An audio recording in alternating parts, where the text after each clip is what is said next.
বিকেলে দেখি এই অবস্থা। আসলে ডাল না থাকায় পাখিটা অনেক কষ্টে বাচ্চাগুলোকে খাবার খাওয়াচ্ছিল। দেখা মাত্রই ভাই তো একদম সবকিছু রেডি করে নিয়ে চলে আসছে। এই দেখেন, মই, দা, হাতুড়ি, লোহা, যা যা লাগে মোটামুটি ডালের মতো করে দেওয়ার মতো সবকিছু নিয়ে আসছে। দড়ি নিয়ে এসছে বেঁধে দেওয়ার জন্যে। ওইখানে হাতুড়ির শব্দ হওয়ার কারণে পাখির বাচ্চাগুলো আসলে অনেক ভয় পাইছে, যার কারণে গর্তের ভিতরে সবগুলো ঢুকে গেছে। আর এইগুলো হচ্ছে আমাদের দর্শক। যাই হোক, এক পাশে বাতি লাগানো হয়েছে, আর এক পাশে লাগাবে।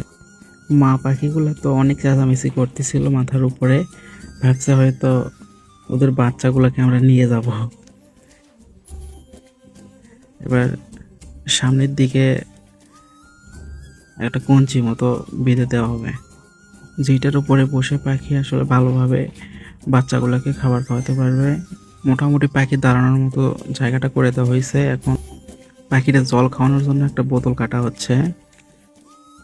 মোটামুটি এটাও কমপ্লিট। এদিকে আমার ভাসতে জেট লাগছে ময়ে চড়বে, ওরে একটু ময়ে উঠাচ্ছিলাম। ওর জন্মদিনের ড্রেসেই ও তো অনেক খুশি ময়ে উঠে। পরে নামাইছি ওরে। এখন ভাই হচ্ছে জল দিবে, বোতলের কাটা বোতলের ভিতরে জল দিবে, পাখিরা যেন ওইখানে বসে খাইতে পারে।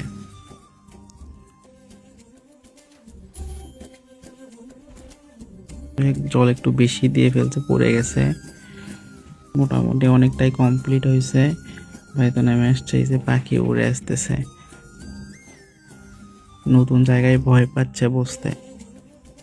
পরে যাই হোক বসছে, মুখে করে খাবার আনছিল সেগুলো খাওয়াচ্ছে। সর্বোপরি আমরা এটুকু করতে পারছি পাখিদের জন্য। ধন্যবাদ।